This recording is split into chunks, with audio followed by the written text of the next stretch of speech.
Welcome to the LATASA conference for 2021. It is a huge privilege for me to be participating, even though it's a little bit from a distance. Today I'd like to talk about literacy as a life skill, something going beyond the book and possibly even beyond the classroom. Something I think many literacy practitioners, advocates, and activists have felt passionately about. As a young teacher, I felt very specifically impassioned around this topic because I was teaching high school learners, and in my first year of teaching, I encountered learners who could not read at the age of 16. Now, having to get through Shakespeare or difficult poetry with that challenge is massive. And I asked older teachers what their solution was to this problem. One answer in particular that very much set me on this path was a teacher who told me that you just kind of get used to it. That is not something that I think any of us should ever be willing to accept. And since that time, I've made a mission for myself to find methods that help me to teach literacy in the classroom while also getting through the content. I hope this will be valuable to you. Let's jump right in. So one of the great misconceptions, I think, of our time is that the kids we're dealing with are moving further and further away from literacy.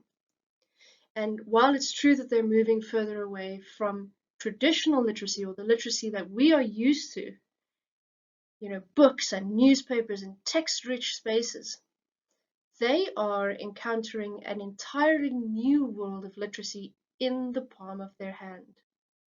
If you just pause for a second and think about the fact that every person, well, almost every person that we encounter on a day-to-day basis very likely has a supercomputer in their pocket. A computer that is just a little bit more complicated than the one that was used to send the very first satellite into space. That's a mind-blowing thought. That is a huge jump in human understanding and human knowledge creation and engagement. And for teachers, I believe specifically, it is an incredibly intimidating thought. Because how on earth can we compete with the learners in our class who have access to all knowledge in the palm of their hand? And in my experience, it is not our duty to surpass that knowledge, but teach them how to mediate it. So I believe that as teachers, we have the responsibility in the 21st century to help our learners navigate their way through this incredibly text-rich and text-dense world of the internet. Right, okay. So I found this beautiful article from The Guardian. It's the British Academy for Humanities and Social Sciences. I've included the link there for you to look at if you like. And this article was focused on different kinds of languages, but these two quotes really stood out for me. The idea that the language you speak and the capacity you have for language very dramatically affects your experience of the internet. Let's just pause here for a second and just think about how the internet works. This is a topic that's been boggling my mind for quite some time now, because it is something so ubiquitous. I think often we find it so huge, so intimidating, that it takes a second to just comprehend how massive it is. So in my understanding, the internet is simply nodes across the world, or devices across the world, that are connected through radio waves, which we call Wi-Fi, or radio waves that are transmitted through cables, whether they are fiber or they used to be telephone lines. And these are constantly transmitting data or information to and fro, communicating in binary code, which is made up of ones and zeros. And this is translated by programming and software like this video that we're watching, into text and into images and into memes and social media and instant messaging and all the endless things that we're constantly bombarded with. Now, imagine for a second that in this information age, this time in the human history where everything is constantly abuzz with information and text and language, whether it's binary code or English, constantly abuzz. Imagine not being able to read. To me, that is one of the great violations of a human right. And as we, as teachers, even now have a greater responsibility to the students we teach, to give them the capacity to understand what this world is about. Because if a student in this day and age has the gift of reading, they are able to engage with the entire world. And that is not an exaggeration. As well, we know that is the reality of a time that we are living in. Okay, now we get to the real problem. All of this sounds fantastic. We all know it's true. And as teachers, we face this problem every day. Often just getting our kids to look up from their phones if they have them, or even if you have kids at home, just getting them to engage with something outside of that screen is a huge challenge. So putting that obstacle to the side, let's just look at the South African context in terms of literacy, which we know our literacy rates are quite low.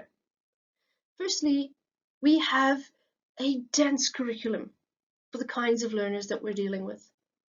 And if a learner cannot read specifically at a high school level, when they reach that age, it's nearly impossible for them to learn from reading. And if they have low reading levels and somehow make it through grade 12, getting through university is an even bigger struggle.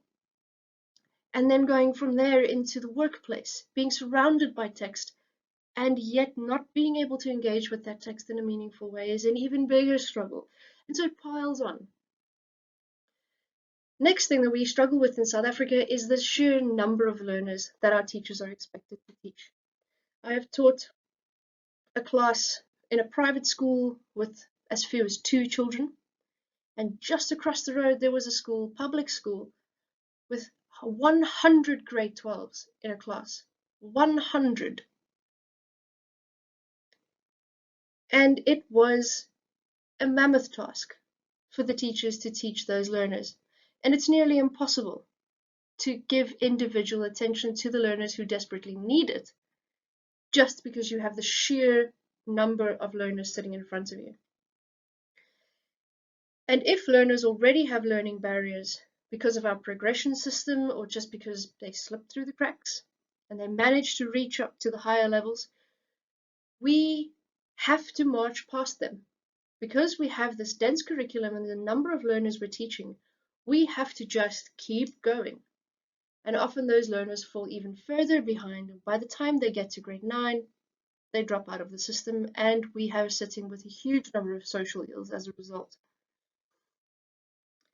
And then finally, the fast improving tech in schools that are well off, well resourced, well funded, those schools are moving so far ahead in terms of technology and even technical literacy, digital literacy, social literacy, that the gap between the low resource schools and the schools who desperately need this kind of support is widening.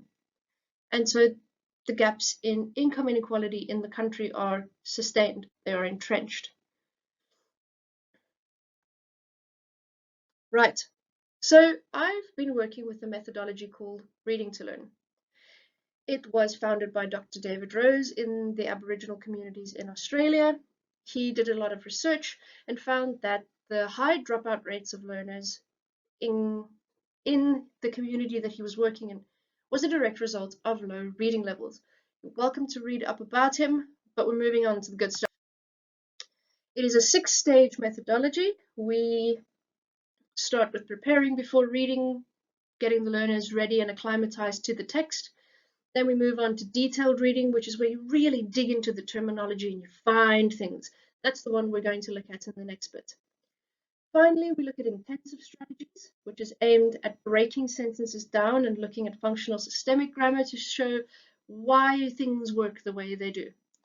And after that, you move on to writing. There are other presentations at the conference that are much more detailed around the reading to learn cycle. Please go and take a look at them. I'm going to simply skip ahead to the bit that pertains to how we might be able to find a link between teaching learners how to read and engage with text and this vast understanding of the digital world we live in.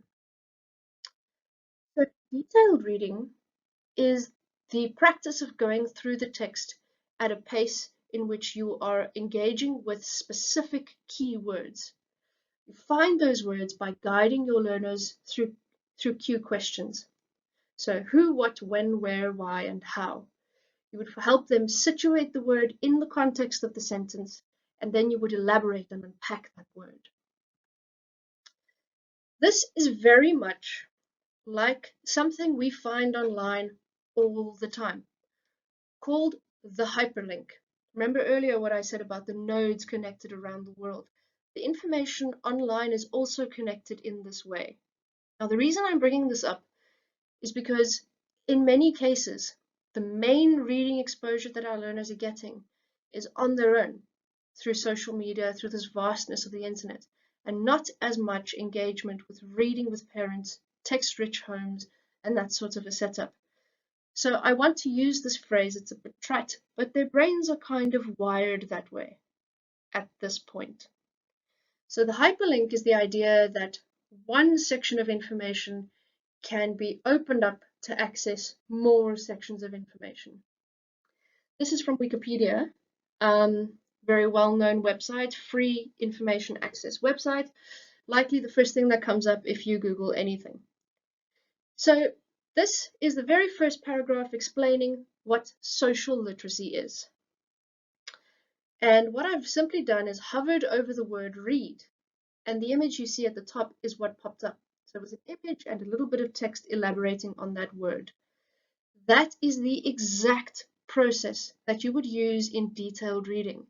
So let me give you an example of the kind of question you would ask to reach the word read and then produce elaboration.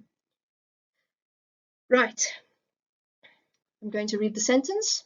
Social literacy from the perspective of the social cultural theory is more than the ability to read and write. Okay. Towards the end of the sentence, there's one word that tells us that we are going to be looking at symbols and making sense of what they say. Can anybody find that word? At this point, your learners would likely find the word read, and you'd very, very openly praise them. Well done, excellent. And you could try to elaborate even further. Let's think of examples of reading. How do we read in our daily lives? How old is reading? And what's great about this particular hyperlink is it actually popped up an image of one of the earlier depictions of reading. So you really can link to a historical context. In this simple example, I've demonstrated what you could do in a content subject to unpack meaning from a single word.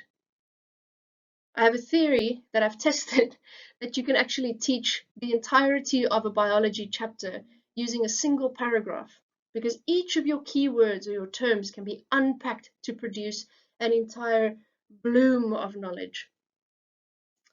All right, so that's just a little snippet. There is obviously so much more, and I really hope that you enjoyed this snapshot. Like I said before, there are many challenges that we're facing. And this is just one small way in which we could try to navigate this massive, massive, vast digital world that our learners are constantly in contact with. And from literacy, basic literacy, the ability to read, we could develop digital literacy, social literacy, critical literacy, and so much more. Thank you. Enjoy the rest of the conference.